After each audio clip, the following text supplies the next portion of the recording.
Build your future with quality education. Emmanuel Arasar JJ College of Engineering and Polytechnic, Marthandam. Admissions open now. இந்த வழக்கு தொடர்பா நீதிமன்றத்தில் இதுவரைக்கும் நடந்த இந்த சட்ட ஆர்குமெண்ட்ஸ் இதெல்லாம் என்ன அப்படிங்கிறதெல்லாம் நம்ம பார்க்க வேண்டியிருக்கு. எம்மோட செய்தியாளர் சுரேஷ் இணைஞ்சிருக்காரு, பேசலாம். சுரேஷ் வணக்கம். சரியா தேர்தலுக்கு முன்னாடி இந்த வழக்கு பதிவு செய்யப்பட்டிருந்துச்சு இல்லையா? அப்போலேருந்து அதற்கு அடுத்தபடியாக வந்த ஹியரிங்ஸ் என்னென்ன வாதங்கள்லாம் முன்வைக்கப்பட்டிருந்துச்சு? இதோடைய பின்னணியை நம்ம முதல்ல இருந்து பார்க்கலாமா? வணக்கம். அதாவது நடிகராக இருந்த தற்போதைய முதலமைச்சர் விஜய், அவருடைய ரசிகையா இருந்த சங்கீதா, ரெண்டு பேருக்கும் 1998ஆம் ஆண்டு ஆகஸ்ட் மாதம் 25ஆம் தேதி திருமணம் நடந்தது.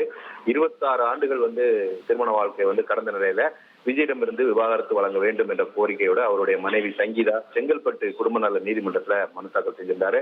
இந்த மனு கடந்த பிப்ரவரி மாதம் தாக்கல் செய்யப்பட்டிருக்குது.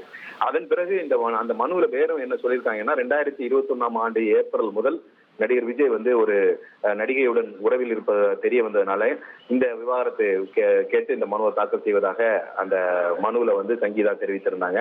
இதனால இந்த விஜயுடன் நடைபெற்ற அந்த திருமணத்தை ரத்து செய்து விவாகரத்து வழங்க வேண்டும், இந்த வழக்கு முடிகிற வரைக்கும் தங்குவதற்கு மாற்று வசதி செஞ்சு தர வேண்டும், நீலாங்கரை வீட்டிலேயே தங்குறதுக்கு அனுமதிக்க வேண்டும், அதே போல வருமானத்துக்கு தகுந்த மாதிரியே நிரந்தரமான ஒரு ஜீவனாம்சம் வழங்க உத்தரவிட வேண்டும் என்ற கோரிக்கைகளும் அந்த மனுவில் முன்வைக்கப்பட்டிருந்தது. இந்த வழக்கு மே மாதம் விசாரணைக்கு வந்த போது ரெண்டு பேரும் ஆஜராக, ஜூன் மாதம் 15ஆம் தேதி ரெண்டு பேரையும் ஆஜராகும்படி செங்கல்பட்டு குடும்ப நல நீதிமன்றம் உத்தரவு பிறப்பித்திருந்தது.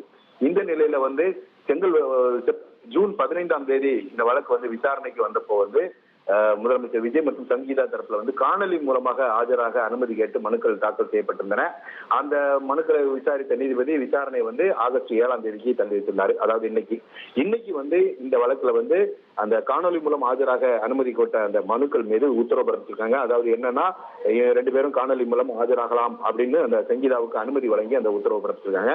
அப்படியே உத்தரவு பிறப்பித்து அந்த காணொலியில சங்கீதா ஆஜராகி இந்த வழக்கை நான் வாபஸ் பெற்றுக் கொள்கிறேன் என்ற ஒரு கருத்தை தெரிவிச்சிருக்காங்க. இந்த மேற்கொண்டு இந்த வழக்கை விசாரணைக்கு, அதாவது மேற்கொண்டு தொடர விரும்பவில்லை, இந்த வழக்கை வாபஸ் பெற்றுக்கொள்ள அனுமதிக்க வேண்டும் என்ற கோரிக்கை சங்கீதா தரப்பில் முன்வைக்கப்பட்டது. இந்த கோரிக்கையை ஏற்றுக்கொண்ட நீதிபதி வழக்கை வாபஸ் பெற அனுமதி அளித்து இந்த வழக்கை முடிச்சு வச்சிருக்காங்க. அது மட்டும் இல்லாம அவருக்கு சம்பந்தமா இந்த வழக்கு தொடர்பாக அந்த சங்கீதா தாக்கல் செய்த இடைக்கால மனுக்கள் எல்லாமே நீதிமன்றம் முடித்து வைத்திருக்கிறது. இது மட்டும் இல்லாம வாபஸ் பெறுவதற்கு எதிர்மனுதாரராக சேர்க்கப்பட்டிருக்கக்கூடிய முதலமைச்சர் விஜய் தரப்புல ஆஜராயிருந்த வழக்கறிஞர்கள் எந்த ஒரு அப்ஜெக்ஷனும், எதிர்ப்பும் தெரிவிக்காததை அடுத்து இந்த வழக்கை வாபஸ் பெறுவதற்கு சங்கீதாவுக்கு அனுமதி அளித்து குடும்ப நல நீதிமன்றம் உத்தரவு பிறப்பித்திருக்கிறது. அதே சமயம் எதிர்காலத்துல தேவைப்பட்டால் புதிதாக மனு தாக்கல் செய்து கொள்ளலாம் என்ற ஒரு அனுமதியையும் சங்கீதாவுக்கு நீதிமன்றம் வழங்கி இந்த வழக்கை வாபஸ் பெற அனுமதி அளித்து உத்தரவு பிறப்பித்திருக்கிறது. சுரேஷ், நம்ம இந்த வழக்கு கடந்து வந்த பாதையில் நம்ம பார்த்தோம். இதற்கிடையில இவங்களுடைய தரப்புலேருந்து நிறைய கோரிக்கைகள்லாம் வைக்கப்பட்டுச்சு சங்கீதா அவர்களுடைய தரப்புலேருந்து.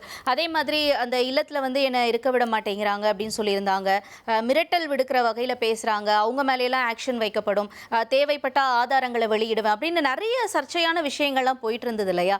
இப்போ சங்கீதா தரப்புலேருந்து இது வாபஸ் வாங்கிக்கிற அப்படின்னும் பொழுது அவங்க தரப்புலேருந்து வைக்கப்பட்ட மற்ற விஷயங்கள் என்னவாக இருந்துச்சு? அவங்க என்ன கோரிக்கையை முன் வச்சு இந்த கேஸை வாபஸ் வாங்கினாங்க?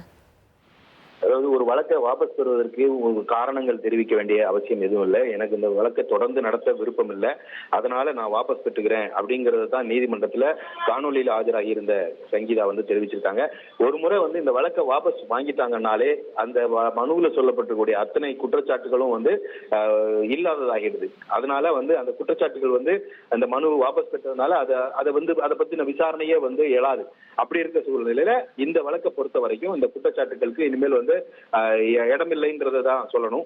இந்த வழக்கை பொறுத்த வரைக்கும் தற்போதைக்கு இந்த அம்மா இந்த விவாகரத்து வழக்கை வாபஸ் வாங்கியிருக்கிறாங்க. அதற்கு நீதிமன்றம் அனுமதி அளித்திருக்கிறது. இது தேவைப்பட்டா அவங்க விரும்பினா மேற்கொண்டு புதிதாக வழக்கு தாக்கல் செய்யலாங்கிற ஒரு சுதந்திரமும் அனுமதியும் நீதிமன்றம் வழங்கி இருக்கிறது நம்ம குறிப்பிடத்தக்கதாக பார்க்க வேண்டும். Okay, right. ஸோ நீதிமன்றம் இப்போதைக்கு இந்த வழக்கை வாபஸ் பெற்றிருக்கிறதுக்கு சங்கீதா அவர்களுடைய கோரிக்கையை ஏற்றுக்கிட்டு இருக்காங்க. முதல்வர் விஜய் அவர்களுடைய விவாகரத்து வழக்கு இன்னைக்கு விசாரணைக்கு வந்திருந்த நிலையில் முன்னாடி டைம் கேட்டிருந்தாங்க விஜய் அவர்களுடைய தரப்புல இருந்து. ஆனா இல்ல இன்னைக்கே இந்த வழக்கை வந்து விசாரிக்கணும் அப்படின்னு சொல்லி சங்கீதா தரப்புல இருந்து ஒரு கோரிக்கை முன்வைக்கப்பட்டதெல்லாம் இன்னைக்கு காலையில இருந்து வெளியான செய்திகள். இதற்கிடையில ஒரு பக்கம் வந்துட்டு நம்ம பார்த்துட்டு இருந்தோம், இந்த பட்ஜெட் மீதான விவாதம் இதெல்லாம் போய்கிட்டு இருந்தது. இந்த கேஸ் வந்து இன்னைக்கு ஹியரிங் வருமா, இதற்கு என்ன மாதிரியான ஒரு அடுத்த கட்ட விசாரணை போக போகுது அப்படின்லாம் நம்ம பார்த்துட்டு இருந்த நிலையில இப்ப இந்த விவாகரத்து வழக்கை வாபஸ் வாங்கியிருக்காங்க Sangeetha. Build your future with quality education. Emmanuel Arasar JJ College of Engineering and Polytechnic, Marthandam. Admissions open now.